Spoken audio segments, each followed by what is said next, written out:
Warning: the following video contains explicit language which may be offensive to some viewers or inappropriate for children. The content within this video is intended for mature audiences only.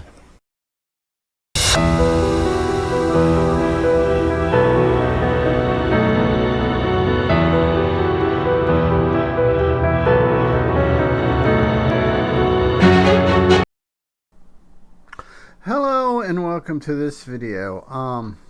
Directly behind me is Tapestry Test 02. The first one I had that American flag. Now this is just an old tapestry that me and the wife's had for a little over a decade. It's beaten, battered, and I imagine if you pause the video and look at it, you'll see the rips and tears and all that good stuff. But waiting on the Amazon orders to get in. But this size seems to be covering the bookcases.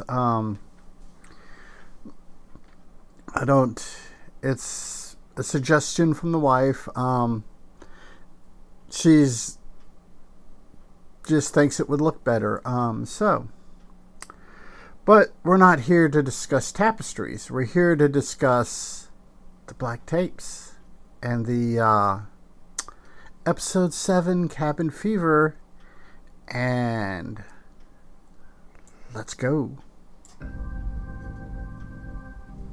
I contacted Tanis Braun through his agent.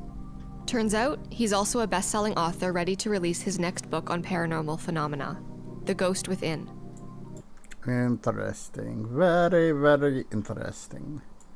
He was familiar with the Black Tapes podcast, and he agreed to let us tag along in his search for Sebastian Torres. I asked him if Dr. Strand could come with us, but he said Strand would have to read about it in his next book. Oops. Something tells me he's afraid of the skeptic. We met up on the outskirts of Portola State Park. You think Sebastian might be here somewhere? In the park? It's one of the possibilities. Despite what Dr. Strand says about him, Tanis Braun doesn't seem like the type of person who would want to profit from others' misery. That's the game of a grifter, though. He's tall, almost as tall as Strand himself, and he walks carefully as if he's perpetually looking for lost keys. But the I've had entire lifetimes like that. thing I found most striking were his eyes. Even when he wasn't smiling, his eyes made you feel like he was. So, why here exactly? Is there something about this area of the park in particular? When psychics are asked to help find missing persons, we usually start by meeting their loved ones, those closest to the missing. In this case, that was his mother, Maria Torres. We asked to see their photographs. And yeah. Diaries, their personal belongings. Social media? Everything, yes. Anything to get a sense of who that person is, their essence. Then I focus and try, in a manner of speaking, to find their spirit. That sounds challenging.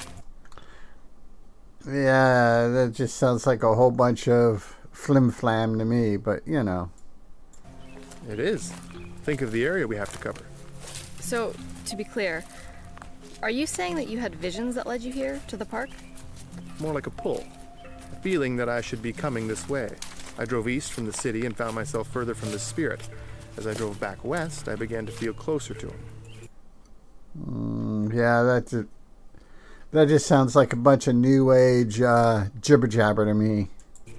When I see psychics on TV shows helping out police, I often see them talking about visions and dreams of the victim's location. And that happens, certainly. But only when the victim is in close proximity to the psychic. When I was in Sebastian's room, I had a very strong sense that he was in the presence of something very dark. His abductor? Or captor? Worse.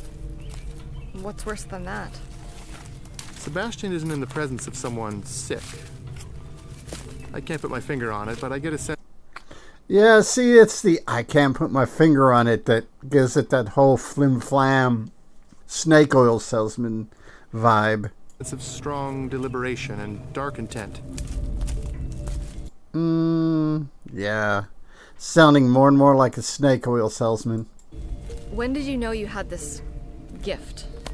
When I was 3. You remember things from when you were 3? I remember a lot of things. Our brain. Yeah, I remember I don't know. My father was stationed in Germany from 71 to 76. We came back summer of 76. That's 1976 for you youngins out there.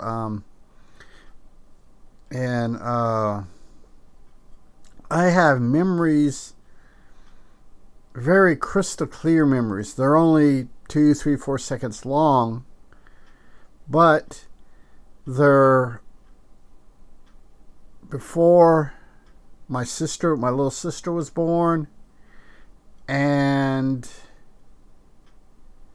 I remember my little sister being born, and I remember coming back from Germany.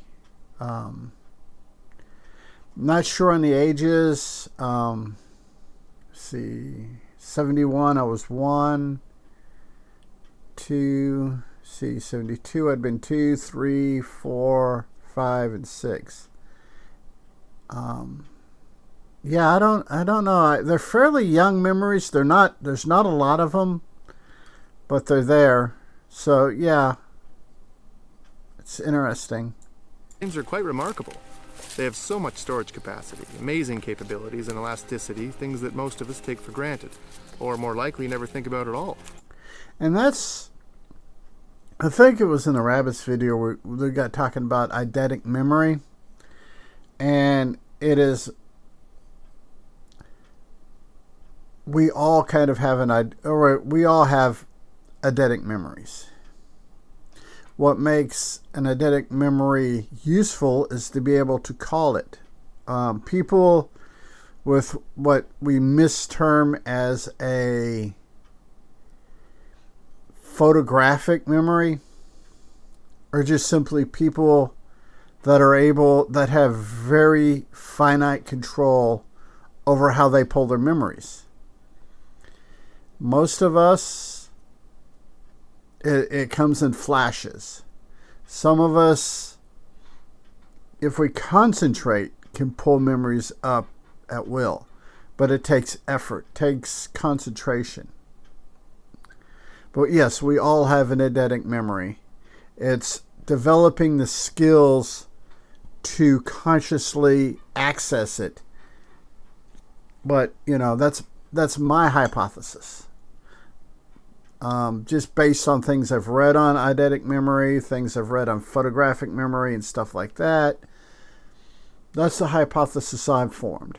Keep it in mind, I am not a scientist, and I don't study those things. It's just something I have formed in sophomoric layman's reading. So that is what it is.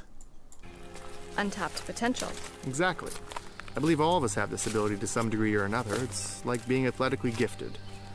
Some people are born able to throw or run or jump, but almost anyone can learn to kick a ball. I was born with this. No, we're all born. A lot of it depends on, some people grow up interested in sports and start at a very, very young age because that's their thing, and become good athletes.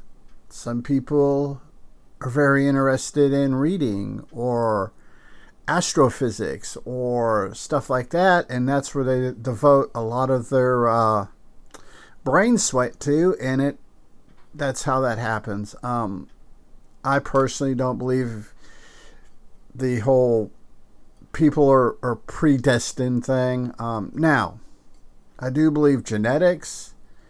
If you have two athletic parents, there's more of a chance that the child's going to be athletic because the pre-existing genetics are there and the pre-existing nurturing from the parents is there. But personal hypothesis there. And what exactly is this? My brain has been unlocked from birth. Our brains record everything we've ever experienced, I agree with that. no matter how minute. But most of us don't know how to access those memories. Yep. Imagine your brain as a giant storage facility. Most of us have experiences that we file away haphazardly. In my case, a lot more haphazardly than organized. In no particular order. So when our brain attempts to go back there and retrieve a memory, it's inefficient, unable to find it amidst the clutter. Gotta defrag the old hard drive every now and again. But it's all in there, somewhere. So your filing system is more organized? Most certainly. But more importantly, my retrieval system is more efficient. That's why I think some people have the genetics in place and have the nurturing to be like fantastic detectives or story writers. Like, say someone like Stephen King, Isaac Asimov, Frank Herbert, Hunter S. Thompson. They have the base genetic code for it, but through nurturing and other factors, develop it beyond their other abilities. At the Braun Institute for Higher Learning, we help people enhance their minds. It's all science. But what about this other thing? This ability you claim to have, to see things outside yourself? Bilocation. Yes. Did you know that Vladimir Lenin had this gift? Uh-oh. We're gonna... Oh, Vladimir Lenin. I'm waiting for him to come up. He starts throwing Karl Marx out there. This is going to get real interesting. Lenin? Here's a man who led a revolution of economics and philosophy. In 1923, after having suffered 3 major strokes, he was bedridden and unable to move or speak. Yet while he was in bed being tended to by several caregivers, there were numerous reports of people seeing him in his office in Gorky working at his desk.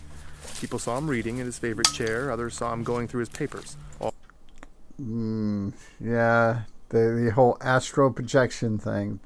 And I think a lot of what this dude's referencing is communist propaganda, to be honest with you. All this just months before his death. You think Lenin could bilocate? It's all in the history books. You see, it's all connected. Once you learn to unlock the mind, you can achieve great things. From leading a revolution to... finding a missing boy. Let's hope so. Yeah, let's go ahead and wrap this up here. This is an interesting conversation. If it wasn't for the fact that this video is almost 12 minutes long, or a little over 12 minutes long, 12 and a half minutes actually, I'm tempted to go through all of it, but we'll see. So this episode's ramping up to be pretty good. Still 6 is still edging this one out. So until next time, people, be good humans, be good other humans. Peace. Hey, it's 10 p.m. Do you know where your children are?